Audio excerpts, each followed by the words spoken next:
Hi friends, आज हम लोग पढ़ेंगे निर्वाचन आयोग के बारे में। निर्वाचन आयोग इसलिए इम्पोर्टेंट है क्योंकि हाल फिलहाल में इलेक्शन होने वाला है लोकसभा का, और निर्वाचन आयोग चर्चा में रहेगा ही। और निर्वाचन आयोग से लगभग ज़्यादातर एग्जाम में क्वेश्चन आने की संभावना है, इसलिए निर्वाचन आयोग पढ़ना बहुत ही ज़रूरी हो गया है। तो हम लोग आज पढ़ेंगे भारत निर्वाचन आयोग यानी निर्वाचन आयोग के बारे में। निर्वाचन आयोग का उल्लेख संविधान के अनुच्छेद 324 में है। उसके बाद इसमें सदस्य कितने होते हैं? सदस्य होते हैं 3, जिसमें से एक मुख्य निर्वाचन आयुक्त होते हैं और 2 अन्य निर्वाचन आयुक्त होते हैं। इन जो निर्वाचन आयुक्त होते हैं उनकी जो कार्य अवधि होती है, उनके जिस समय वह पद को ज्वाइन करते हैं उस समय से लेकर 6 वर्ष तक, या उनकी उम्र अगर 65 वर्ष तक हो जाए तो वह उतने तक उनकी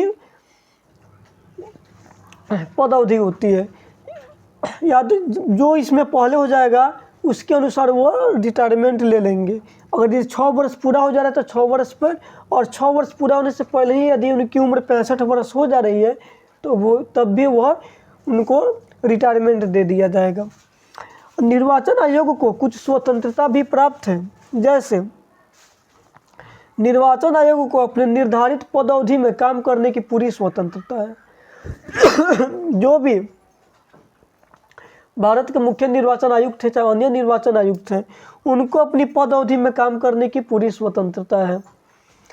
उनके पद अवधि के दौरान उनमें कोई उनके वेतन भत्ते आदि में कोई भी गैर लाभकारी परिवर्तन नहीं किया जा सकता है, यानी उनके वेतन में कमी नहीं की जा सकती है। तीसरा है कि अन्य निर्वाचन आयुक्त को मुख्य निर्वाचन आयुक्त द्वारा ही हटाया जा सकता है। जैसे हम बताए हैं कि मुख्य निर्वाचन आयोग में 3 निर्वाचन आयुक्त होते हैं, जिसमें से एक मुख्य निर्वाचन आयुक्त होते हैं और 2 अन्य निर्वाचन आयुक्त होते हैं।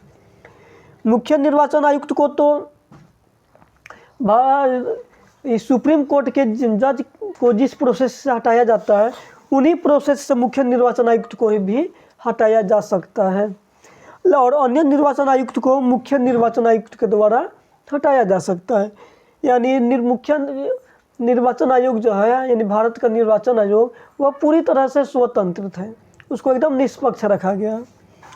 अब इसके अलावा मुख्य निर्वाचन आयुक्त में कुछ सीमाएं भी हैं, उस सीमाओं को हम लोग देखेंगे। जैसे इसके सदस्यों की अर्हता का उल्लेख नहीं है। इन सदस्यों की जो भी क्वालिफिकेशन है उस क्वालिफिकेशन का कोई भी संविधान में उल्लेख नहीं किया गया है कि उनका शिक्षा कितना चाहिए, उनका अनुभव कितना होना चाहिए, विधिक जानकारी होनी चाहिए कि नहीं होनी चाहिए, उसके बारे में संविधान में कुछ भी नहीं लिखा गया। सेकेंड है कि सदस्यों की पद अवधि का उल्लेख नहीं। जैसा अभी मैंने बताया कि उसके निर्वाचन आयुक्त, अन्य निर्वाचन आयुक्त और मुख्य निर्वाचन आयुक्त को पद अवधि के बारे में उल्लेख किया गया कि 6 वर्ष या 65 वर्ष, 6 वर्ष जो उनके कार्य अवधि है और 65 वर्ष जो उनका उम्र है, इसका उल्लेख किया गया है।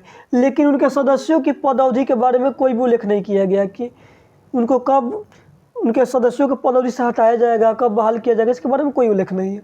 तीसरा है कि सेवानिवृत्ति के बाद निर्वाचन आयुक्तों को अन्य नियुक्तियों पर रोक नहीं है।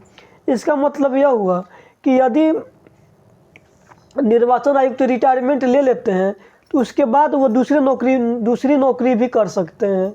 उनका कोई भी दूसरी नियुक्तियों पर रोक नहीं किया गया है। यह कुछ बाधाएं हैं मुख्य निर्वाचन आयोग के बारे में। जैसे एक बार फिर से उसको हम लोग रिकॉल कर लेते हैं। पहला है कि निर्वाचन आयोग का उल्लेख संविधान के अनुच्छेद 324 में है, और इसमें सदस्यों की संख्या 3 है।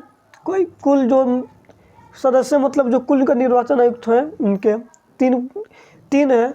इनकी आयु सीमा के बारे में है जो 6 वर्ष या 65 वर्ष जो भी पहले हो वह उनकी आयु सीमा है। स्वतंत्रता क्या है कि उनकी पदअवधि निर्धारित है, पदअवधि को कम बेस नहीं किया जा सकता है, और उनके पद अवधि के दौरान उनके वेतन भत्ते में कोई भी कमी नहीं की जा सकती है। और मुख्य निर्वाचन आयुक्त को सिर्फ सुप्रीम कोर्ट के जज को जिस प्रोसेस से हटाया जाता है उसी प्रोसेस से इनको हटाया जा सकता है। इनको जब मन करे तब नहीं हटाया जा सकता। और अन्य निर्वाचन आयुक्त हैं उनको मुख्य निर्वाचन आयुक्त के द्वारा ही हटाया जा सकता है। इसकी कुछ सीमाएँ भी है। सीमाएँ यह है कि इसमें सदस्यों की अर्हता का उल्लेख नहीं है, सदस्यों की पद अवधि कितनी होगी उसका उल्लेख नहीं है, और मुख्य निर्वाचन आयुक्त और अन्य निर्वाचन आयुक्तों को दूसरी नियुक्तियों रिटायरमेंट के बाद में दूसरी नियुक्ति पर रोक नहीं लगाई गई है। तो आज की वीडियो में हम लोग बस इतना ही पढ़ेंगे। आप मेरे चैनल को सब्सक्राइब कीजिए, लाइक कीजिए, कमेंट कीजिए और शेयर कीजिए। Thank you.